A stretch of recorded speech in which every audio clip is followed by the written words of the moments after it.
నామానికే మహిమ కలుగును గాక. కూడి వచ్చిన మీ అందరికీ, కర్మల ఆత్మీయ సహవాస సంఘ విశ్వాసులందరికీ మన ప్రభువును ఆయన ప్రియ కుమారుడునైన యేసుక్రీస్తు వారి శ్రేష్టమైన నామలో శుభములు మరియు అందరికీ వందనాలు. విలాప వాక్యములు మొదటి అధ్యాయాన్ని మనం ధ్యానం చేసుకుంటున్నాం. విలాప వాక్యములు మొదటి అధ్యాయం. ఇందులో ముఖ్యాంశం ఏంటంటే యెరూషలేము యొక్క నాశనము, యెరూషలేము యొక్క దుర్గతి అని కూడా చెప్పచ్చు. అందులో భాగంగా 2 వచనాలు మనం ధ్యానం చేసుకున్నాం. 3వ వచనం చదువుకున్నాం. యోధ బాధ నొంది దాసురాలే చెరలోనికి పోయి ఉన్నది, అన్యజనులలో నివసించుచున్నది, విశ్రాంతి నొందకపోయెను, దాన్ని తరుమువారు అందరూ ఇరుకు చోట్ల దానిని కలుసుకుందరు. యోధ బాధ నుండి చెరలోనికి పోయినది.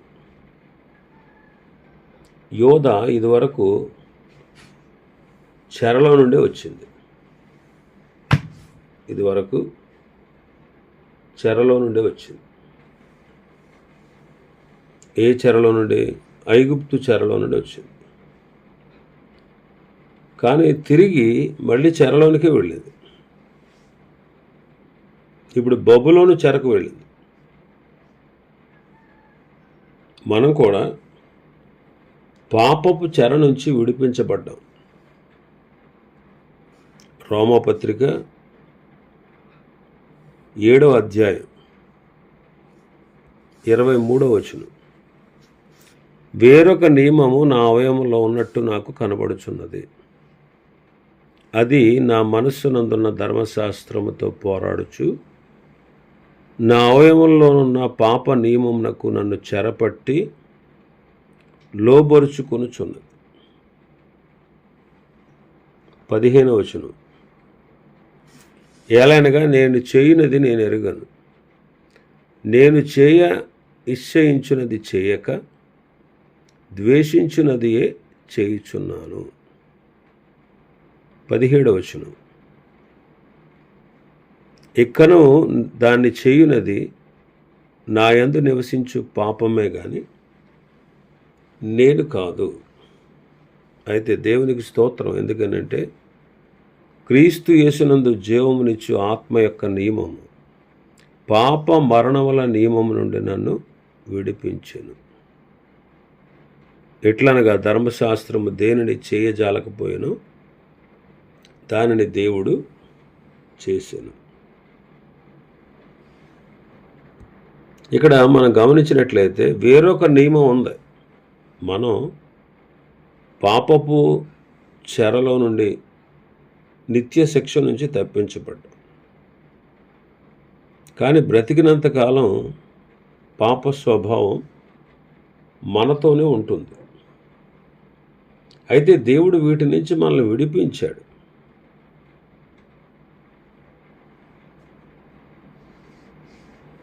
ఎందుకనంటే 7:25 అంటాడు పౌలు గారు, రోమాపత్రిక 7:25.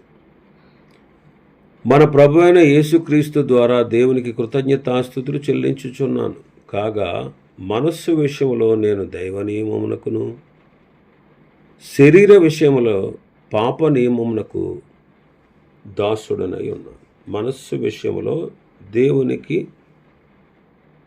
దైవ నియమానికి, శరీర విషయంలో పాప నియమానికి నేను దాసుడనై ఉన్నాను అంట. అయితే మనస్సు విషయంలో దేవునికి దాసులు, శరీర విషయంలో ఈ పాపపు చెర మనల్ని ఇంకా విడిచిపెట్టలేదు. కాబట్టి మనం జాగ్రత్త పడాలి. ఆత్మచేత శరీర కార్యాలను మనం చంపాలి.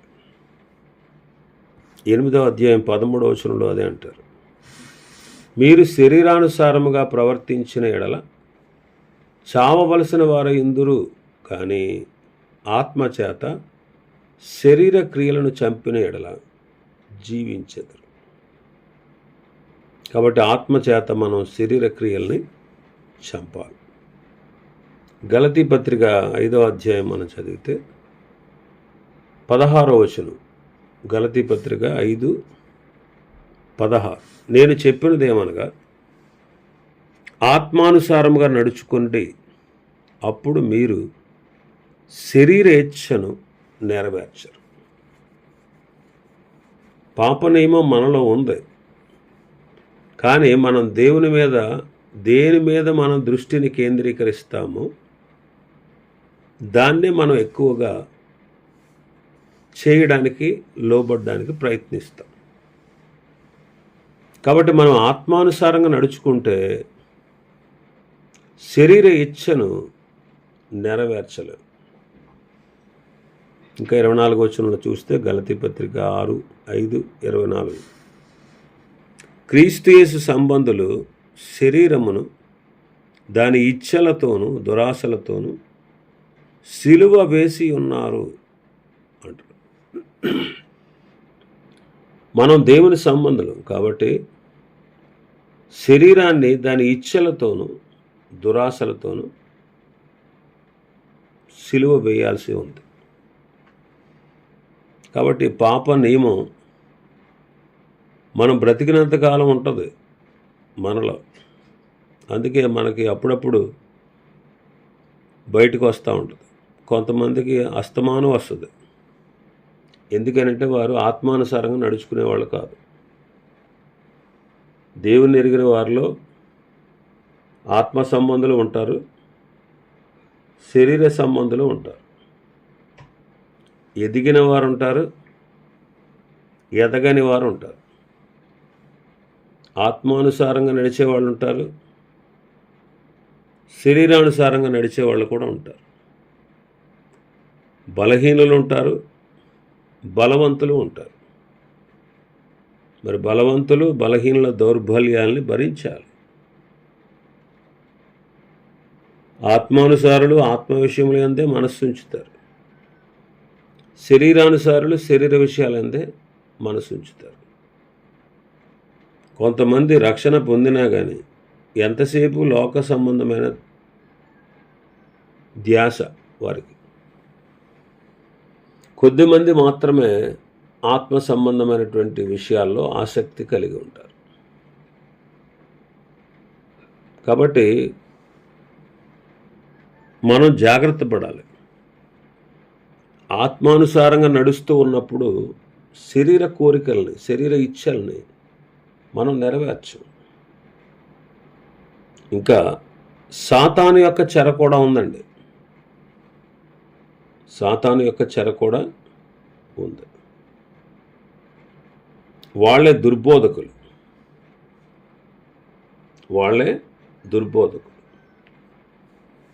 సాతాను కొందరిని చెరపడతాడు.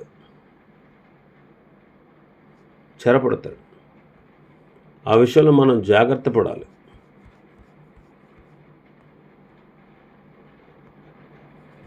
తిమోతి 2వ పత్రిక 2వ అధ్యాయం 17వ వచనం. కొరుకుడు పుండు ప్రాకినట్లు వారి మాటలు ప్రాకును, వారిలో హోమనయను ఫిలోతును ఉన్నారు. వారు పునరుత్థానము గతించినని చెప్పుచు సత్య విషయమే తప్పిపోయి కొందరి విశ్వాసమును చెరుపుచున్నారు.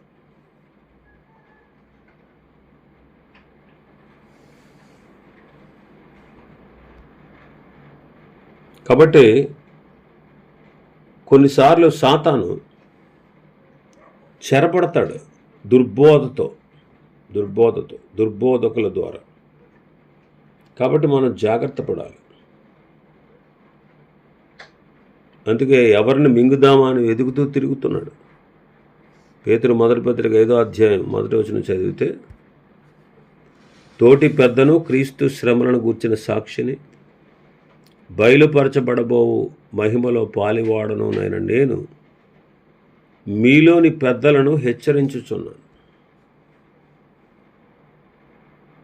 మీకు అప్పగింపబడిన వారి మీద ప్రభువులమైనట్టుండక మందకు మాదిరులుగా ఉండాలి. ఎందుకంటే అపవాది చెరపడతాడు కొన్నిసార్లు. అందుకే 8వ వచనంలో అంటాడు, నిబ్బరమైన బుద్ధి గలవారే మెలకుగా ఉండండి. మీ విరోధి అయిన అపవాది గర్జించు సింహం వలె ఎవరిని మృంగుదునా అని వెదకుచు తిరుగుచున్నాడు. అపవాది ఎవరిని మృంగుదామా అని వెదకుచు తిరుగుతున్నాడు. కాబట్టి సంఘ నాయకులుగా, పెద్దలుగా మనం జాగ్రత్త వహించాలి. అపవాది చాలా తెలివైనవాడు, చురుకైనవాడు. వాడు మనకు వెంటనే సులువుగా చిక్కులు పెట్టించే పాపంలో మనల్ని పడేస్తాడు. వాడి విషయమై మనం జాగ్రత్త కలిగి ఉండాలి. నిబ్బరమైన బుద్ధి కలిగి మెలకువగా ఉండండి. మనకు విరోధి వాడు అపవాది. ఎవరిని మింగుదామా అని వెదకుచూ తిరుగుతూ ఉంటాడు. ఎవరిని పాడు చేద్దామా అని చూస్తూ ఉంటాడు. కాబట్టి దుర్బోధల విషయంలో మనం జాగ్రత్తగా ఉండాలి. ఇంకా మన భాగంలోకి వస్తే 3వ వచనం, అన్యజనులలో నివసించుచున్నది యోధ, బాధ నుండి దాసురాలే చెరలోకి పోయింది. అన్యజనులలో నివసించుచున్నది. అన్యజనులలో ఘనతకెక్కినటువంటిది, సంస్థానములలో రాజకుమార్తె లాంటిది, కానీ ఇప్పుడు పన్ను చెల్లించేదిగా మార్చబడింది. ఇప్పుడు అన్యజనులలో నివసిస్తూ ఉంది. అన్యజనులతో ఏకమైపోయింది. ఇశ్రాయేలుల మందిరంలో, అంటే దేవుని మందిరంలో మోయాబీయులు, అమ్మోనీయులు ప్రవేశించారు. వీరు ప్రవేశించకూడదనేది దేవుని ఆజ్ఞ. కానీ ఇశ్రాయేలీలు అమ్మోనీయులతో, మోయాబీయులతో ఏకమైపోయారు. ఇక్కడ మనం గమనించాల్సిన విషయం ఏంటంటే, మనం అన్యులలో నుండి, అన్య జనాంగాలలో నుండి వేరు చేయబడ్డాం. మరి అన్యులతో మనం ఏకం కాకూడదు. అంటే అవిశ్వాసులు, విగ్రహారాధికులు, ఇలాంటి వారితో మనం సాంగత్యం చేయకూడదు. ఇప్పుడు ఒక విషయాన్ని గమనించండి, అన్ని జనులు అంటే దేవుని ఎరగని వారని కాదు. ఇక్కడ మనం గ్రహించాల్సిన విషయం ఏంటంటే, క్రైస్తవ జనాంగంలో అన్యులుగా ప్రవర్తించే వారిలో, వారి విషయంలో జాగ్రత్తగా ఉండాలి. అన్ని జనులతో కలిసి ఉండకూడదంటే, ఇప్పుడు ఏ విధమైన సత్సంబంధం లేకుండా ఉండాలంటే మనం అడవిలోకి వెళ్ళిపోవాలి, లేకపోతే ఈ లోకాన్ని విడిచిపెట్టి వెళ్ళిపోవాలి. అన్ని జనులతో ఉండకూడదంటే అది కాదు ఇక్కడ గొడవ. నామకార్థ క్రైస్తవ జనాంగములకు దృష్టాంతం అన్నమాట. నామకార్థ క్రైస్తవ జనాంగములకు మనం దూరంగా ఉండాలి. కొరింథీయులకు రాసిన మొదటి పత్రిక 5వ అధ్యాయం 11వ వచనం, ఇప్పుడైతే సహోదరుడు అనబడిన వాడు ఎవడైనా జారుడు కానీ, లోబి కానీ, విగ్రహార్థికుడు కానీ, తిట్టుబోతు కానీ, త్రాగుబోతు కానీ, దోచుకునేవాడు కానీ అయ్యున్న ఎడల అట్టివానితో సాంగత్యం చేయకూడదు, భుజింపకూడదు అని మీకు రాయించున్నాను. 9వ వచనం నుంచి చదివితే, జారులతో సాంగత్యం చేయొద్దని నా పత్రికలో మీకు రాశాను. అయితే ఈ లోకపు జారులతోనైనా, లోబులతోనైనా, దోచుకునే వారితోనైనా, విగ్రహార్థికులతోనైనా ఏమాత్రము సాంగత్యం చేయొద్దని కాదు. అలాగైతే మీరు లోకంలో నుండి వెళ్ళిపోవలసి వస్తుంది. కానీ సహోదరుడు అనబడిన వాడు ఎవడైనా సరే అలాంటి వాడిలో ఈ లక్షణాలు కనిపిస్తే, జారత్వం కానీ, లోభం కానీ, లోభం అంటే ఎంతసేపు డబ్బు పిచ్చి, అది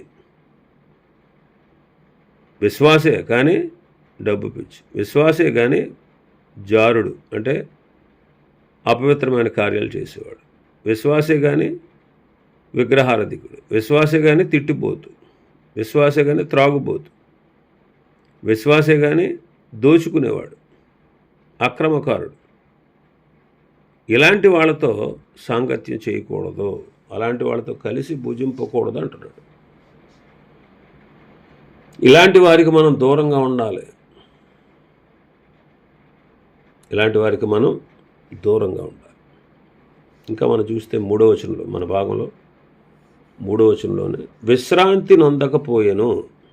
ఇశ్రాయేలు యోధ విశ్రాంతి నొందకపోయెను. విశ్రాంతి నొందకపోయాను.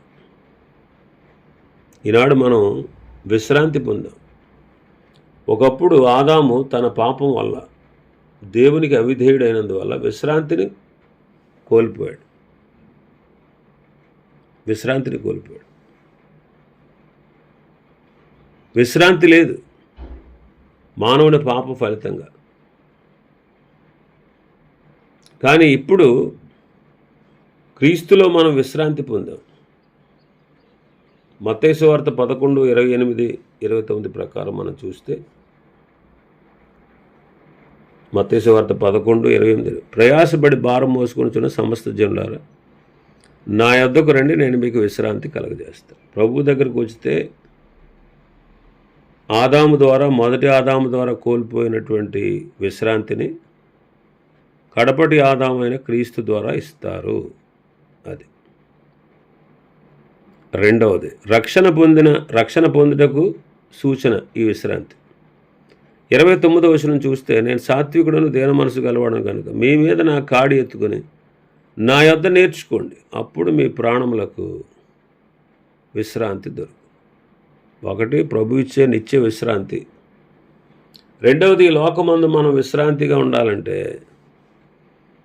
ఆయన కాడి మన మీద ఎత్తుకుని ఆయన యొద్ద నేర్చుకోవాలి. ఆయన సాత్వికుడు, దీన మనసు గలవాడు కాబట్టి మన మీద ఆయన కాడిని ఎత్తుకుని ఆయన యొద్ద నేర్చుకుంటే అప్పుడు మన ప్రాణములకు విశ్రాంతి దొరుకుతుంది. మరి అలాంటి విశ్రాంతి మనం పొందుచున్నాం. ప్రభు పాదాల దగ్గర నేర్చుకోవడం ఎరిగి ఉంటే విశ్రాంతిలో సాగిపోతాం. చివరకు మహిమలో నిత్య విశ్రాంతిని పొందుతాం. ఇంకా మనం చూస్తే మన భాగంలో యోధాను పట్టుకున్న వాళ్ళు దాన్ని తరుమువారు ఇరుకు చోట్ల దాన్ని కలుసుకుంటున్నారు.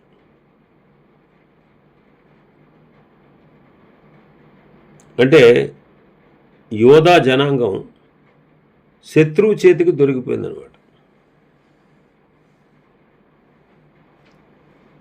బబులోనీయులు వచ్చినప్పుడు, ముట్టడి వేసినప్పుడు, రాజు అతని సైన్యం పారిపోతున్నప్పుడు, ఇరుకు మార్గంలో పడి పారిపోతున్నప్పుడు శత్రువులు వాళ్ళని పట్టుకున్నారు. శత్రువు మనల్ని పొంచి ఉంటాడు పట్టుకోవడానికి. వాడి చేతికి మనం దొరికిపోతున్నామేమో జాగ్రత్తగా చూసుకోవాలి. అందుకే అపవాదికి చోటివ్వద్దు అంటాడు.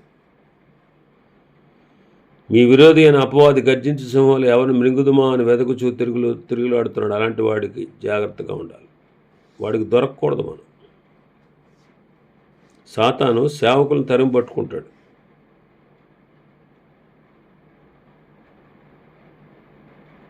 ప్రభు ఆయన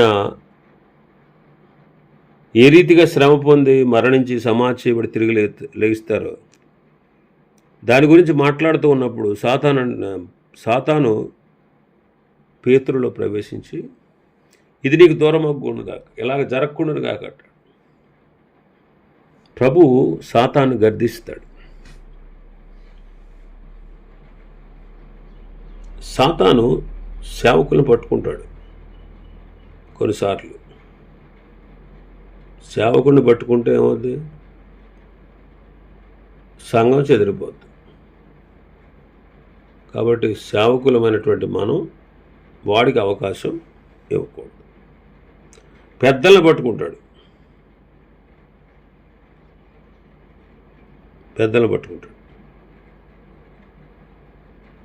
విశ్వాసాలను కూడా పట్టుకుంటాడు. కాబట్టి మనం చాలా జాగ్రత్తగా ఉండాలి. సాతాను విషయంలో మనం నిబ్బరమైన బుద్ధి కలిగి మెలకువగా ఉండాలి. ఏ రీతిగా సైతాను ప్రవేశించి మనల్ని విశ్వాసుల్ని, సంఘాన్ని, దేవుని పనిని వాడు పాడు చేస్తాడో వాడి విషయమై మనం చాలా జాగ్రత్తగా ఉండాలి. ఈ లోకాధికారి వస్తున్నాడు, వాడితో నాకు ఇంకా ఏ సంబంధం లేదంటాడు ప్రభు.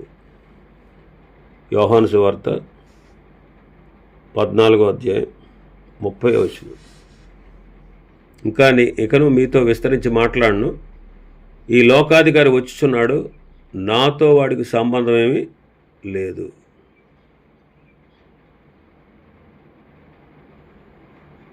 క్రీస్తు వారు సాతానుతో సంబంధం లేకుండా దాటిపోయారు. వాడు తీసుకొచ్చే ప్రతి శోధనలో ఆయన విజయాన్ని సాధించారు శరీరధారిగా ఉన్న దినాలు. కాబట్టి మనం కూడా జాగ్రత్త పడాలి. శత్రువుకి, సాతానుకు దొరికిపోకుండా మనం జాగ్రత్త పడాలి. వాడికి చోటు ఇచ్చామంటే వాడు తప్పనిసరిగా మనల్ని, సంఘాన్ని, దేవుని పనిని, విశ్వాసుల్ని పాడు చేస్తాడు. కాబట్టి వాడి విషయంలో మనం జాగ్రత్త వహించాలి. ఇంకా చాలా విషయాలు ఈ అధ్యాయంలో ఉన్నాయి. ప్రభు చిత్తమైతే రేపు దినం మరికొన్ని విషయాలు మనం ధ్యానం చేసుకుందాం. దేవుడి వర్తమాన వాక్యాన్ని మన వినికిడిలో ఆశీర్వదించునుగాక. ఆమేన్.